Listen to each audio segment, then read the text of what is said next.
The mansion was cold, meticulously clean like the owner himself. An elegant woman arrived like a light breeze, rearranging everything without making a sound.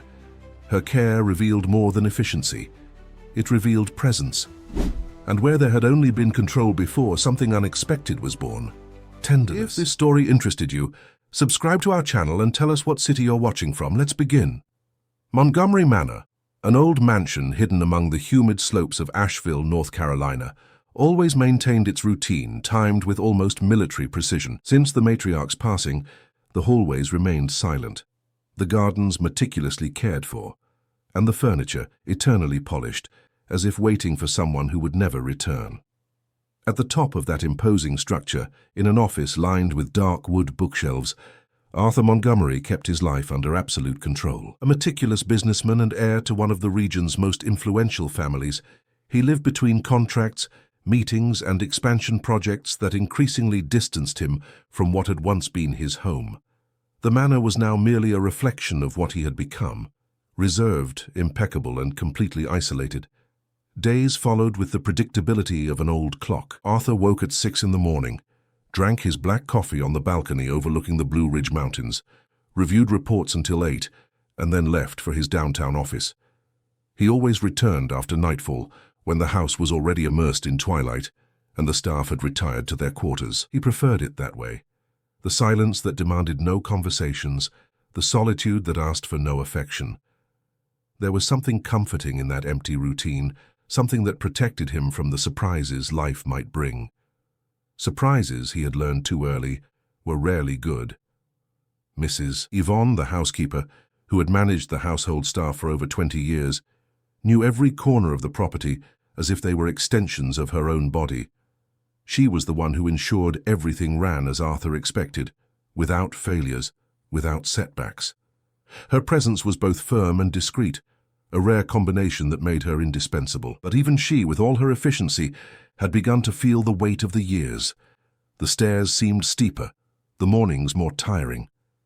That's how the idea arose to hire someone new, someone who could lighten the workload without disturbing the delicate balance of that place. The recommendation came from a distant acquaintance, someone Mrs. Yvonne had met at Sunday Mass, a discreet, well-educated young woman who needed work and didn't ask too many questions. The kind of person who would fit perfectly into that house which valued silence above all else. Arthur, when informed, merely nodded. As long as the new employee didn't disrupt his routine, he didn't care. He had no idea that this seemingly insignificant decision would change everything. It was on a slightly overcast morning that Clara Nelson arrived at the property's gates. Discreet, with her cloth bag on her shoulders and a restrained demeanor, she carried nothing that drew attention, except for a disconcerting calm in her gaze. She had been hired on an experimental basis to help with the household routine, following that vague recommendation sent by an acquaintance of Mrs. Yvonne. Her role was simple, to take care of the common areas and remain invisible. And this, it quickly became apparent, she knew how to do like no one else. In the first few days, Clara not only performed her tasks with precision, but also avoided unnecessary conversations, refused tips, and went unnoticed even by the most observant staff. Her footsteps did not echo. Her presence was almost imperceptible. She seemed to blend into the environment, like part of the manor's architecture. When arranging the vases in the living room, her movements were so gentle they seemed choreographed. When polishing the main staircase's handrails, she did so with an almost reverent care, as if every detail mattered more than it should for someone who was only there to work. Mrs. Yvonne observed everything with silent approval. The young woman was exactly what they needed: efficient, discreet, uncomplicated. The other staff members also quickly accepted her. Mr. George, the chauffeur who had worked in the house since before Arthur was born, commented one morning that it had been a long time since he'd seen someone care for the balcony plants with such affection. Mrs. Carmen, the cook, mentioned that Clara always left the kitchen spotless after dinner, without anyone needing to ask. Even Joanna, the young maid who used to be territorial about her responsibilities, admitted that Clara's arrival had made the work lighter for everyone.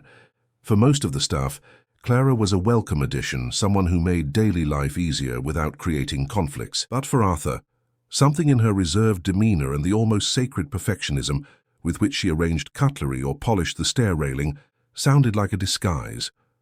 There was an unusual zeal in her, a care that went beyond the professional.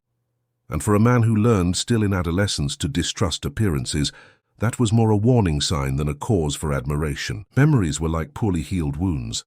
Arthur was only 16 when it happened. His mother, always too generous for her own good, had fully trusted Helen, an employee who had worked in the house for years. Helen knew every corner of the manor, every family routine, every secret kept within those walls. When the family traveled to the Hamptons for their summer vacation, Helen was left in charge of caring for the property. Upon their return, they discovered that several family jewels had disappeared, pieces that had belonged to the Montgomery family for generations. Helen had also vanished, leaving only a vague note about a family emergency. The police never found her. The jewels were never recovered. But what left its mark on Arthur was not the material loss, but rather how his mother changed after that. The woman who had always seen the best in people began to question every gesture, every word. Trust, once broken, proved impossible to fully rebuild. Arthur absorbed that lesson like a slow poison. He learned that the most dangerous people were always those who knew how to smile with downcast eyes, those who asked for nothing and knew how to wait. And Clara, with her excessive discretion and almost obsessive perfectionism, awakened that old distrust in him. Why would someone work with such dedication without expecting recognition? Why this silent dedication, this care that seemed to go beyond what was necessary? There was something there that didn't fit, something that made Arthur's internal alarms go off whenever he saw her pass through the hallways like a gentle ghost. It was this belief that led him to quietly devise a test. He needed to know. He needed to confirm whether his suspicions were founded or if he was merely projecting ghosts from the past onto an innocent person. The following afternoon, he strategically arranged the main living room. On the coffee table, he placed his leather wallet, a Swiss watch that had belonged to his grandfather, and a small pile of loose $100 bills, as if he had left everything there out of distraction. The trap was set. Arthur leaned back on the sofa, feigning a nap, in a meticulously calculated staging. He had positioned a discreet camera behind an old book on the shelf, camouflaged among the leather-bound volumes. It would capture everything, every movement, every hesitation. He controlled his breathing, kept his eyes half closed, and waited. The wall clock marked 2:48 in the afternoon when Clara crossed the threshold of the room with her usual delicacy. Arthur's heart quickened, but he maintained regular breathing and a relaxed posture. He watched through his lashes, registering every detail. Clara paused at the entrance, her eyes surveying the room as she always did before beginning to clean. She noticed Arthur on the sofa, and for a brief instant seemed to hesitate. Her steps, however, did not falter. She entered the room with the cleaning cart, moving with her usual gentleness. Arthur expected to see hesitation, a hand furtively reaching for the money, the calculating gaze of someone evaluating risks and opportunities, but none of that happened. Clara began to clean methodically, as if the valuable objects on the table were merely part of the decor. She organized books on the shelf, collected a forgotten cup, straightened cushions. Her movements were precise, almost mechanical, and at no point did her eyes linger on the money or the watch for more than a second. Then something unexpected happened. Clara, passing near the table, noticed that a breeze from the half-open window made the bills move slightly. Without any hesitation, she picked up a closed book that was on the side table and carefully placed it over the bills, protecting them. She did not touch them with her hands. She did not count them. She simply ensured they wouldn't fly around the room. The gesture was so natural, so devoid of ulterior motives, that Arthur felt something tighten in his chest. But the surprise didn't end there. Clara, after completing the room's cleaning, turned her gaze to him on the sofa. She remained still for a moment, observing. Then, with even quieter steps, she approached the linen closet in the adjacent hallway. She returned holding a light, soft cotton blanket, and with almost maternal care spread it over Arthur's shoulders. Her fingers did not touch him, merely letting the fabric rest gently. Afterward, she adjusted the intensity of the lamplight so it wouldn't bother his eyes, and left, closing the door delicately to make no noise. Arthur remained motionless for several minutes after Clara left. His heart pounded unevenly, but not from anticipation or satisfaction at having confirmed his suspicions. It pounded from something far more uncomfortable, Shame. He had devised that cruel test hoping to catch a thief, and instead he had received a gesture of genuine care. Clara had not only ignored the temptation, but had shown a concern for his well-being that he hadn't received from anyone in years. When he finally stood up, the blanket slipped from his shoulders. Arthur held it in his hands, feeling the softness of the fabric, and something within him stirred. He walked to the table, picked up his wallet, the watch, and the bills, putting everything away with mechanical movements. Then he went to where the camera was hidden, deleted the recording without even watching it completely, and turned off the equipment. He didn't need to see. He already knew enough. That night Arthur dined alone as always, but the food seemed to taste different. He looked at the perfectly arranged dishes, the impeccable table, the crystals gleaming under the chandelier's light, and for the first time in a long time, he thought of all the invisible hands that kept that world functioning. He thought of Clara, who at that moment was probably in her room in the staff quarters, resting after a full day of silent and dedicated work. Mrs. Yvonne entered to clear the dishes and noticed something different about Arthur. He seemed distant, lost in thought. She had known that man since he was a boy with curious eyes running through the hallways, and she knew how to recognize when something troubled him. But she also knew that Arthur wasn't one to share his thoughts, so she merely asked if he had enjoyed dinner. He responded with a distracted nod and she withdrew, leaving him alone with his reflections. The following days brought a subtle change in how Arthur observed the house. He began to notice details that had previously gone unnoticed. The way the books in the library were organized not just by size, but by subject, making it easier to find what he was looking for.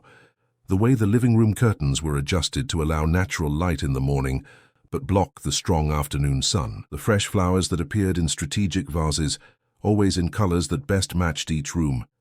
Small touches that transformed the manor from a cold museum into something that was beginning to feel like a home. And Clara was behind many of these details. Arthur began to perceive her presence through the traces she left, not of carelessness, but of care. One day, upon entering the kitchen earlier than usual in the morning, he found a discreet note left on the fruit bowl. The handwriting was delicate, almost timid, and it simply said that the mangoes were ripening fast and it might be good to consume them soon. He picked up the paper, observed the carefully traced letters, and put the note in his pocket without quite understanding why. Another detail that did not go unnoticed was the photograph.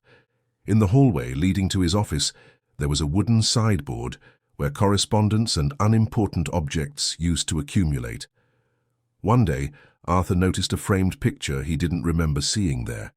He approached and felt the air catch in his lungs. It was a photo of his mother, taken in the manor's gardens many years ago. She wore a light dress and held a sprig of lavender, smiling at the camera with that serene expression he kept in his memory. The frame was impeccably clean, without a speck of dust, and positioned so that it was the first thing one saw when ascending the stairs. Arthur stood there for long minutes just looking at his mother's face. That photo had been stored somewhere in the attic, forgotten among so many other boxes and memories he had chosen not to revisit. Someone had found it, cleaned it, framed it, and placed it there, in that transitional space, like a gentle presence reminding him that the past didn't have to be just pain. He didn't need to ask who had done it. He knew. The following week, the region was hit by a violent storm. Strong winds lashed the century-old trees in the garden, and rain fell with an intensity that turned the world into curtains of water. Arthur was in his office, trying to concentrate on financial reports, when he heard a noise coming from upstairs. It was hurried footsteps, something unusual in that house where everyone moved with the discretion of shadows. He went upstairs and found water streaming from the ceiling in the east wing. The leak was severe, forming puddles on the wooden floor that were beginning to spread dangerously. To his astonishment, Clara was already there, climbing up and down a portable ladder with buckets in her hands. She was soaked, her hair plastered to her face, her clothes heavy from being so wet, but she didn't stop. She strategically placed buckets to contain the larger leaks, used cloths to stem the smaller ones, moving with an urgency that completely contrasted with her usual calm. Arthur was paralyzed for a moment, observing that scene. Clara hadn't even noticed his presence, so focused was she on containing the damage. There was something almost heroic in that small figure alone, facing a battle against the storm invading the house. Without much thought, he took off his jacket, rolled up his shirt sleeves and climbed the ladder to help her. When Clara saw him beside her holding a bucket, her eyes widened in surprise. She began to protest, saying he didn't need to, that it was her job. But Arthur interrupted her with a firm gesture and began to work. They spent hours there, the two of them, working in silent synchronicity. Arthur followed Clara's discreet instructions. She seemed to have an instinctive notion of where the water would leak next, as if she could read the patterns of rain and wind. When they finally managed to contain the worst of the damage, both were completely soaked, exhausted. But there was something different in the air between them. An invisible barrier had been crossed.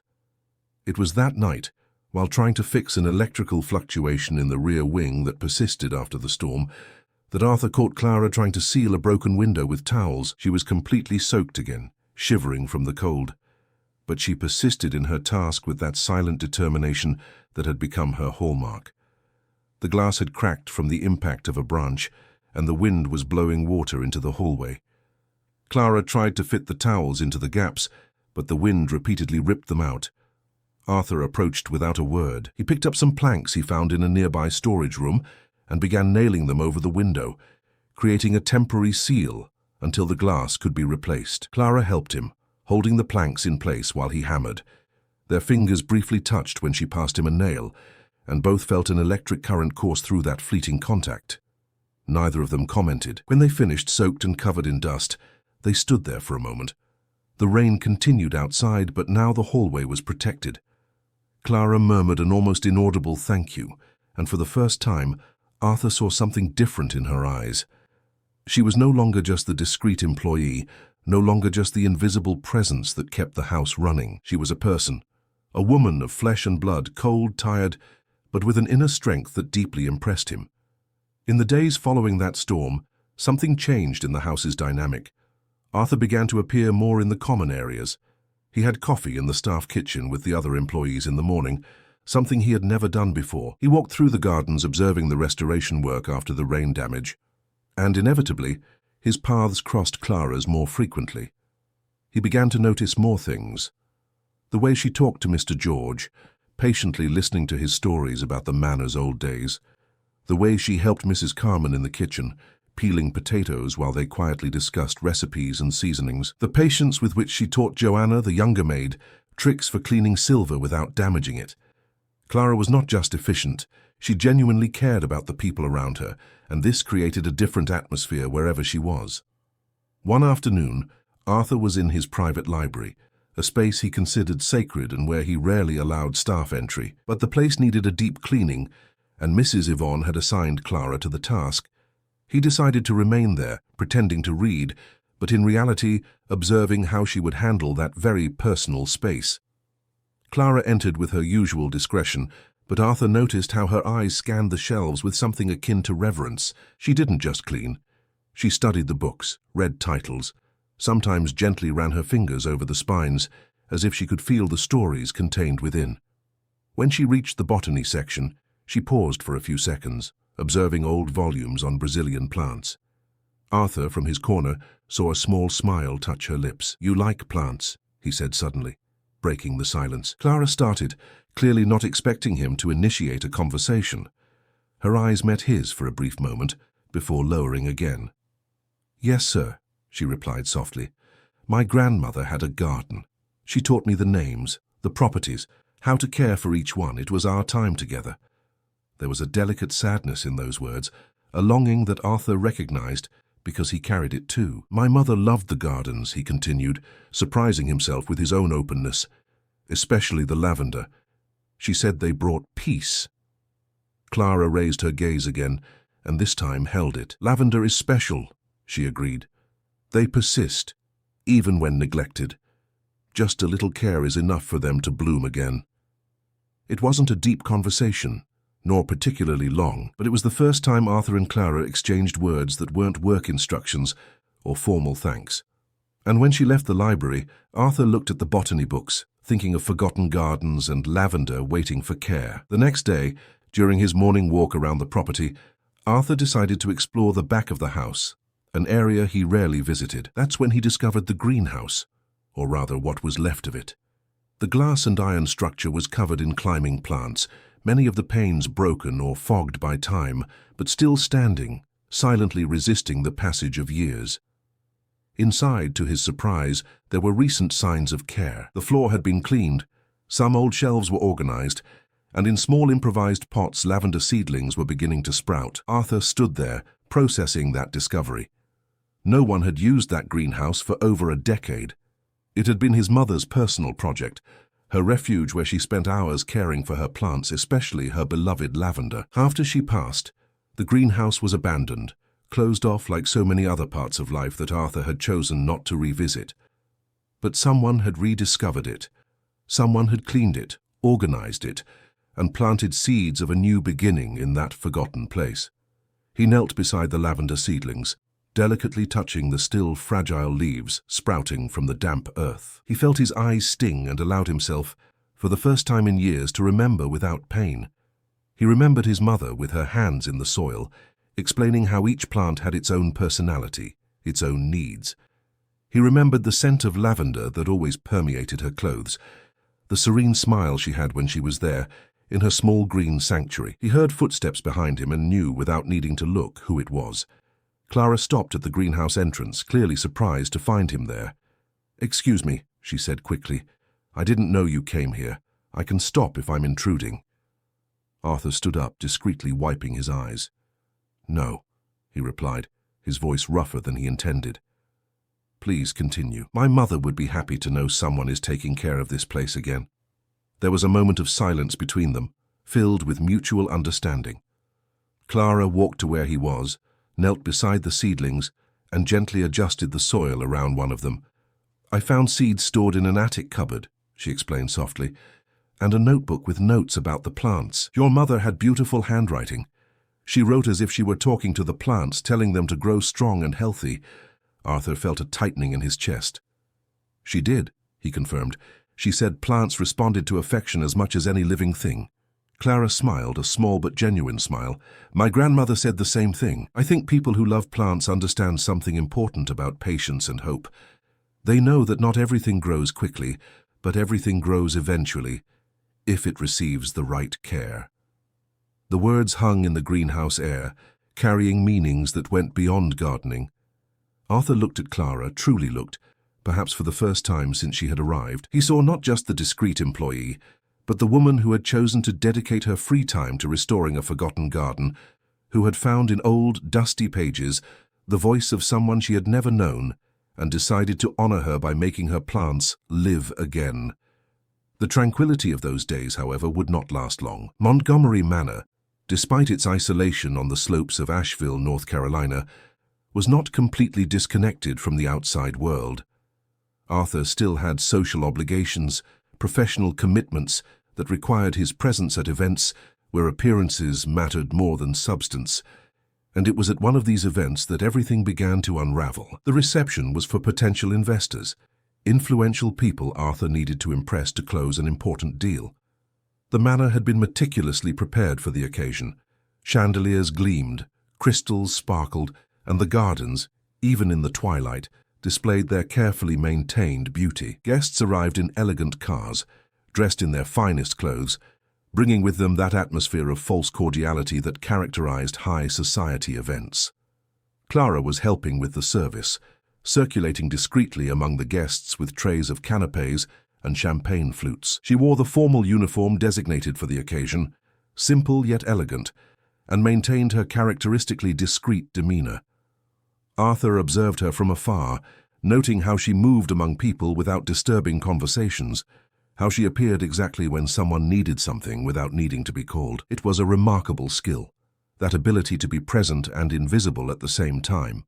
Among the guests was Beatrice Taylor, a New York socialite known as much for her beauty as for her sharp tongue. She circulated through the hall as if she were its hostess, greeting some, ignoring others, always calculating who might be useful for her own interests. When her eyes fell upon Clara, something in her expression changed. It was a look Arthur knew well, the look of someone who sniffs out vulnerability and sees an opportunity. The incident occurred near the music room. Beatrice was talking with a group of investors when she deliberately dropped something close to where Clara was passing. It was a perfumed silk handkerchief, embroidered with initials that were clearly not her own. Clara, seeing the object on the floor, naturally bent down to pick it up, intending to return it to whoever had lost it. This was exactly what Beatrice expected. "Well, look at that," her voice cut through the hum of conversations.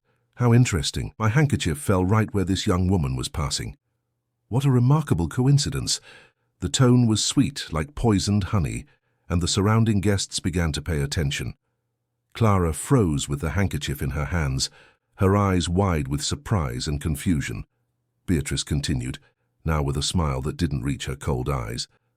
"I'm not accusing anyone, of course, but it's curious how certain people know exactly where to be to pick up things that fall." Silence spread through the hall like a disease.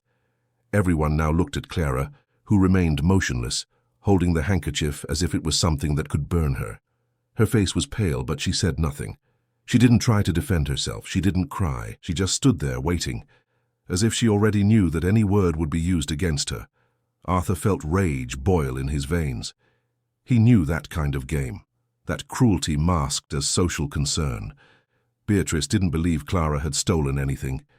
She was simply bored and had chosen that quiet, vulnerable woman as her evening's entertainment. But before Arthur could intervene, Mrs. Yvonne quickly appeared, taking Clara by the arm firmly but without brutality. "Come with me," the housekeeper said, and Clara followed without resistance, still holding the handkerchief. The guests gradually returned to their conversations, but the damage was done. Whispered comments circulated through the hall.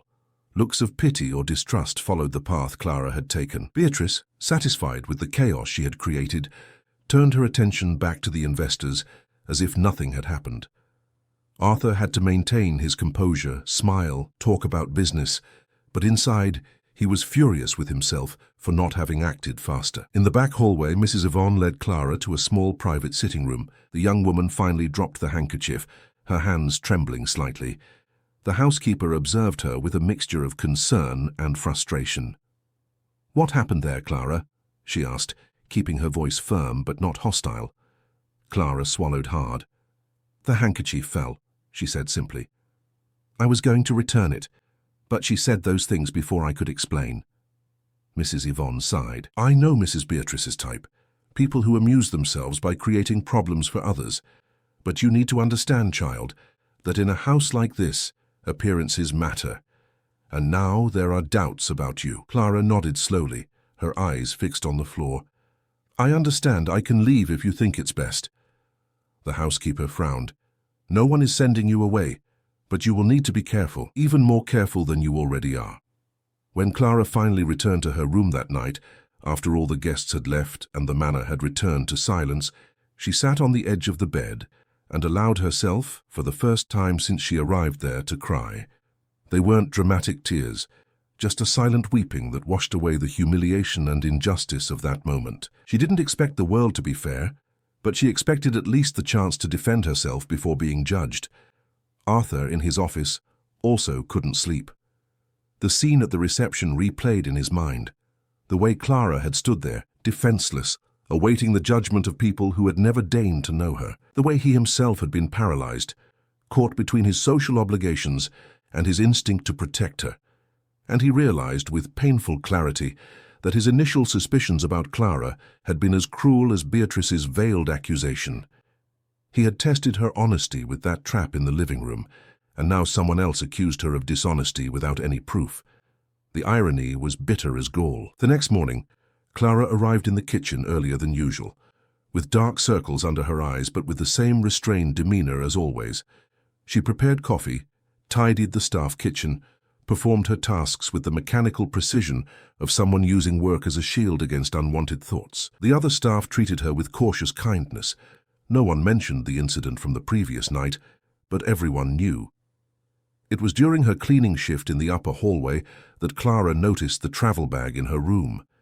It was in the closet, half-packed, as if her subconscious had already made the decision her conscious mind still resisted accepting. Perhaps it would be better to leave before something worse happened, before her presence caused more problems for that house, which ironically she had begun to feel was her home.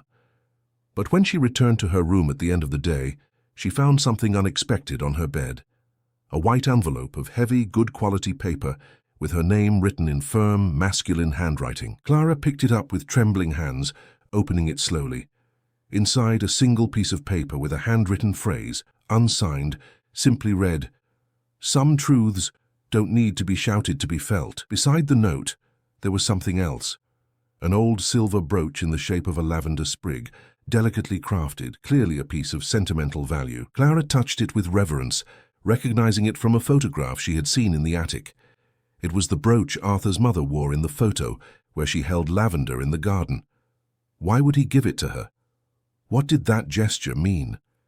She sat there for a long time, the note in one hand, the brooch in the other, trying to decipher the message. Someone believed in her. Someone saw her truth, even when she had no words to defend it, and that someone considered her presence there important enough to offer not just words, but a precious symbol from the past. Clara carefully put away the brooch, folded the note, and placed it in a drawer. That night she unpacked her bag. The days that followed were strange, charged with a different tension. Arthur and Clara seemed to orbit around each other, newly aware of each other's presence. He appeared in places where he knew he would find her: the greenhouse in the morning, the library in the afternoon, the staff kitchen at the end of the day.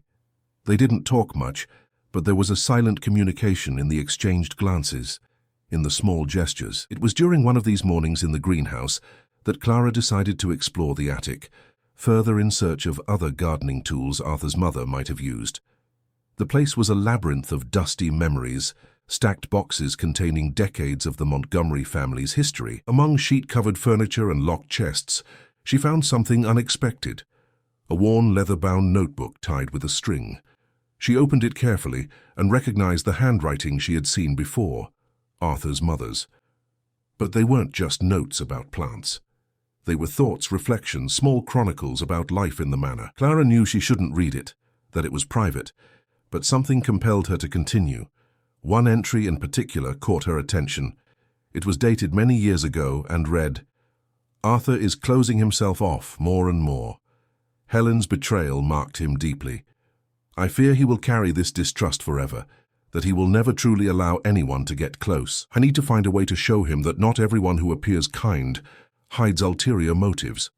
Clara closed the notebook with trembling hands. So that was it. Arthur's distrust wasn't just his own. It was an inheritance of pain. Someone had betrayed the family's trust, and that wound had never fully healed. Suddenly many things made sense. The test in the living room, the constant observation, the difficulty in accepting gestures of care as genuine. He didn't distrust her specifically, he distrusted everyone. That night, something unexpected happened. Clara was in her room when the hallway phone rang. Mrs. Yvonne had already retired, so she answered. "Hello?" she said, but there was no immediate response, just heavy breathing on the other end of the line. Then a masculine voice, deliberately disguised, spoke. "You should leave while you can. Stop playing the saint. Nobody wants you here." The phone dropped from Clara's hands, hitting the floor with a metallic sound. Her heart raced, and she looked around the empty hallway as if someone might be watching. Who would do something like that? Who hated her so much to try to scare her? She picked the phone back up with trembling hands, placed it on the hook, and quickly returned to her room, locking the door behind her. Clara told no one about the call. She kept it silent as she did with everything, but fear had taken root. She began to look over her shoulder, to jump at unexpected noises, to question whether she really should have stayed. The manor, which had begun to feel like a refuge, was once again a place full of shadows and secrets. The calm lasted exactly 3 days before a new storm, this time not climatic but equally devastating, shook the manor's routine. Mr. George, the old chauffeur who had served the family for decades, was visibly disturbed during breakfast. He stirred the sugar in his coffee repeatedly without actually drinking it, his eyes lost on some distant point. Mrs. Carman was the first to ask what was wrong. "I've lost my late wife's brooch," he finally said, his voice heavy with emotion. "It was an old piece passed down for generations in her family. The last piece I had left of Marietta. I've looked everywhere. In my room, in the car, in the gardens. It simply vanished." The other staff immediately offered help, promising to look in their own work areas in case the brooch had fallen somewhere unexpected. Clara was one of the first to volunteer. She spent the entire afternoon helping Mr. George search every corner, every drawer, every surface where the brooch might have fallen. They looked in the car, under the seats, in the trunk. They scoured the gardens, the hallways, the garage. But the brooch remained missing, as if it had been swallowed by the very structure of the house. It was at the end of the day, as the light began to fade and discouragement settled over Mr. George, that Joanna, the young maid, made the discovery. She was cleaning the east wing near the drawing room when she noticed something shining under an old piece of furniture.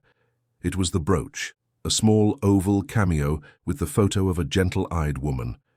She picked it up, relieved, and ran to show Mrs. Yvonne. The housekeeper examined the brooch and frowned. "This wing was cleaned by Clara 2 days ago," she commented thoughtfully. Joanna confirmed. "And Clara was the one who helped Mr. George search the most," she added. But there was something in her voice, a hesitation that did not go unnoticed. News of the discovery spread quickly, but along with it came whispers. Why had the brooch appeared precisely in the area where Clara had worked? Was it a coincidence, or was there something more? Glances began to avert when Clara passed. Conversations stopped abruptly when she entered a room. The shadow of suspicion, once planted, grew rapidly like a weed. It was Mr. George who put an end to the growing speculation. During the staff dinner, when murmurs threatened to turn into open accusations, the old chauffeur slammed his hand on the table with surprising force for his age. "Enough," he said, his voice echoing through the staff kitchen. "You are judging a young woman who was the only one who helped me from the very first moment.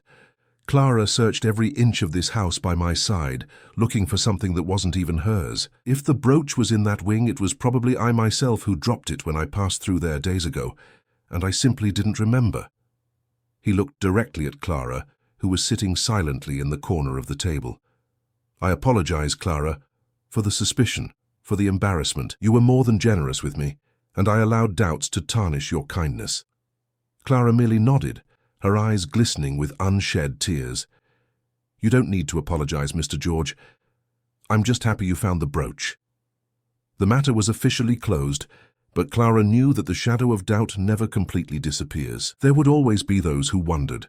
There would always be glances that carried unformulated questions. And she was tired, so tired of having to repeatedly prove her integrity, of being judged not by what she did, but by what others imagined she might do.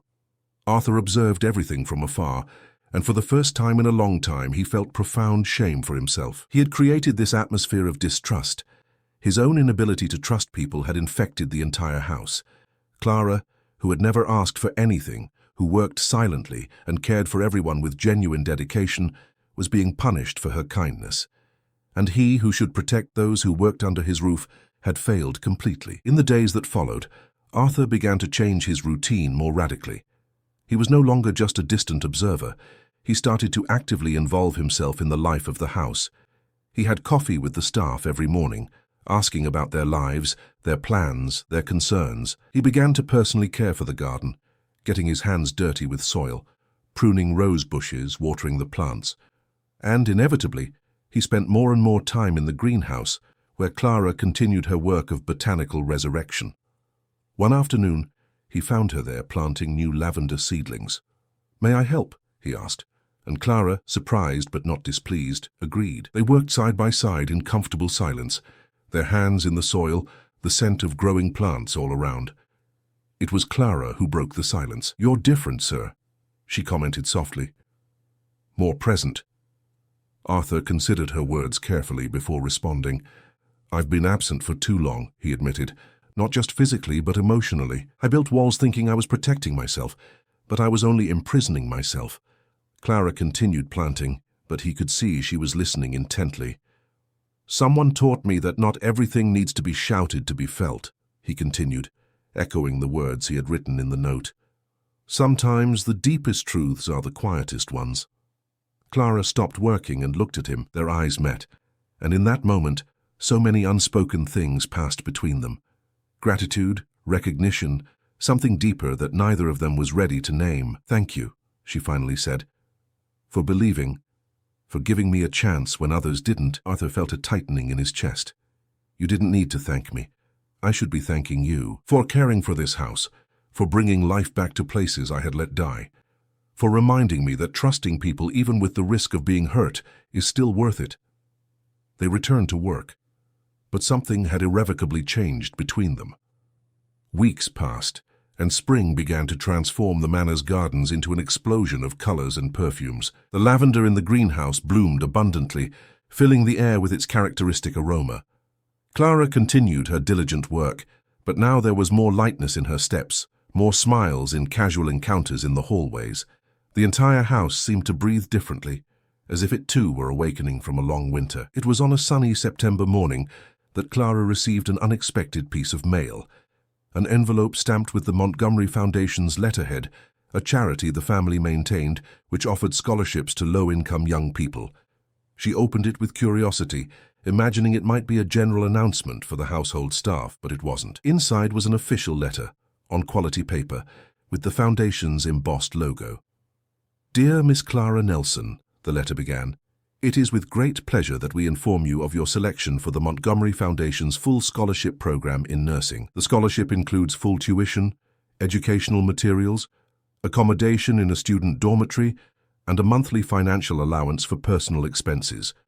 The course lasts 3 years and is scheduled to begin next month. Congratulations on your selection." Clara read and reread the letter several times, her heart beating faster and faster. Nursing. She had always dreamed of studying nursing, of being able to care for people not just with domestic work, but with real medical knowledge.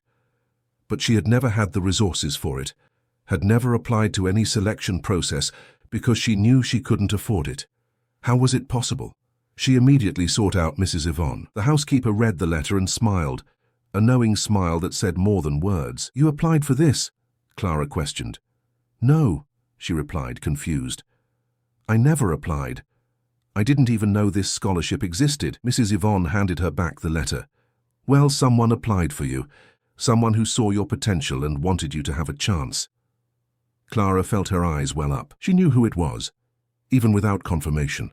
Only one person in the house would have the access to do this.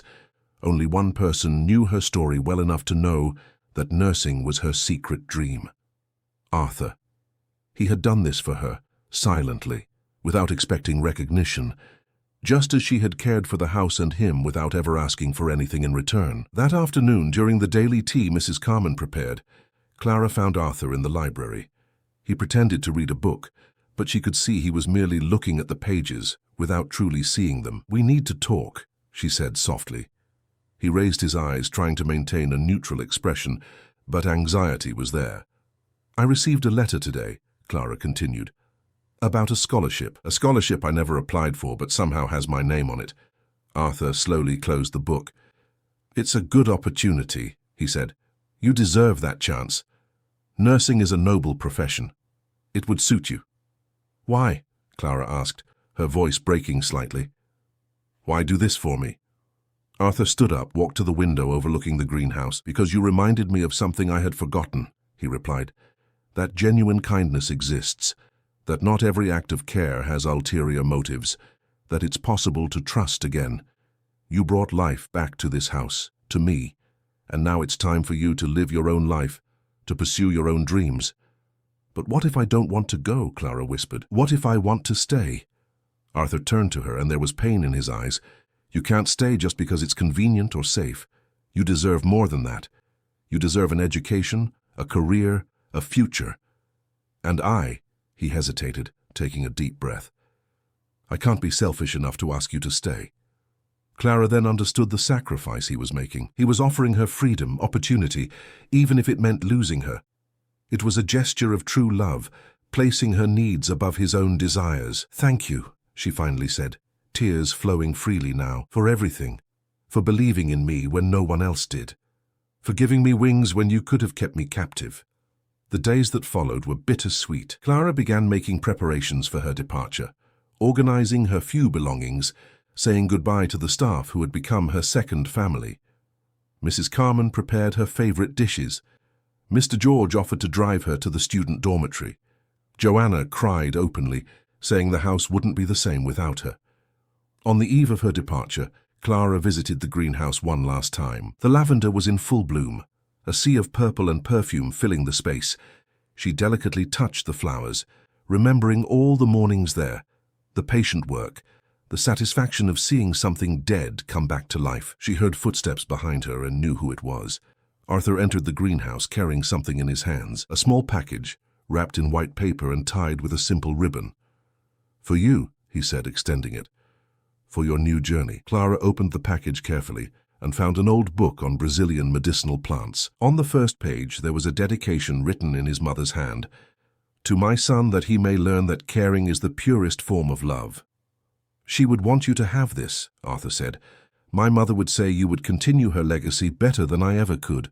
Clara pressed the book against her chest. "I will cherish it like a treasure, and I will come back," she promised. "When I finish the course, when I become a nurse, I will come back."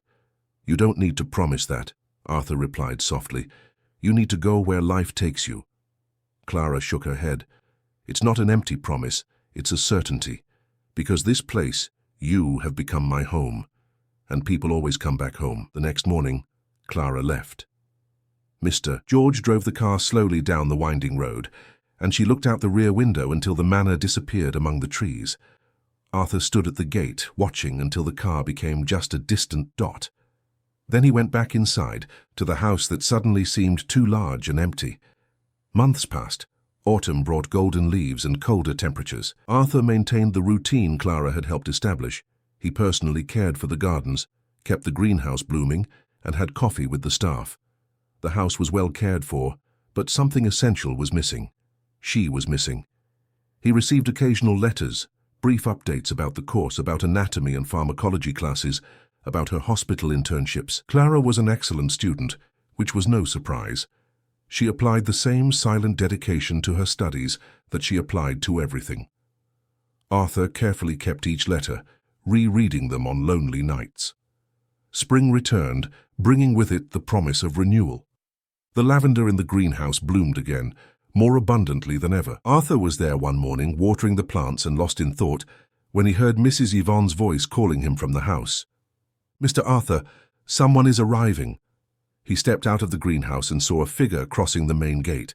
His heart quickened even before his brain fully processed what he saw. Clara walked down the tree-lined driveway, a small suitcase beside her, and something wrapped in her hands. She was different, her hair longer, her posture even more confident, but her eyes held that same deep calm he would recognize anywhere. "I'm back," she said when they finally stood face to face. Arthur didn't trust his voice to respond, so he just waited. "The course is finished," Clara continued. 3 years, and every day I kept my promise in mind to come home." She extended the package she was carrying. "A gift, to thank you for everything." He opened it with trembling hands. Inside was a fine linen handkerchief, hand-embroidered, the initials M and CN intertwined in one corner, surrounded by small lavender sprigs embroidered in purple thread. It was intimate, personal, a silent declaration of something they had both felt but never dared to name. "Clara," Arthur began, but she interrupted him softly. "I'm not here as an employee. I'm not here because I need work or shelter. I'm here because I choose to be. Because in the last 3 years, there hasn't been a day I haven't thought about this place, these people, you." He understood then, without her needing to explain further. She wasn't coming back to pass through. She was coming back to stay. Not as an employee, but as a companion, as a partner, as someone who chose to build a life there beside him. And for the first time in so many years, Arthur allowed himself to believe that the future could be different from the past. "Welcome back," he finally said, his voice hoarse with emotion. "Welcome home." And when their fingers intertwined, soft but firm, it was as if two halves finally completed each other. Montgomery Manor, which for so long had been merely a cold and empty structure, was once again a home. And the lavender in the greenhouse would continue to bloom, silent witnesses to a love that had grown slowly, patiently, like all things truly worthwhile. Dear listeners, we hope Arthur and Clara's story has touched your hearts. If this narrative about trust, redemption, and silent love resonated with you, be sure to subscribe to our channel for more stories that explore the complexity of human relationships. Leave a like if you believe that second chances exist and that true love often grows in small, everyday actions. Tell us in the comments what city you're watching from, and if you've ever experienced a situation where you needed to regain someone's trust. Every day we bring unique stories that move and inspire. Don't miss our upcoming content. See you soon, And remember, sometimes the deepest truths are those that don't need to be shouted to be felt.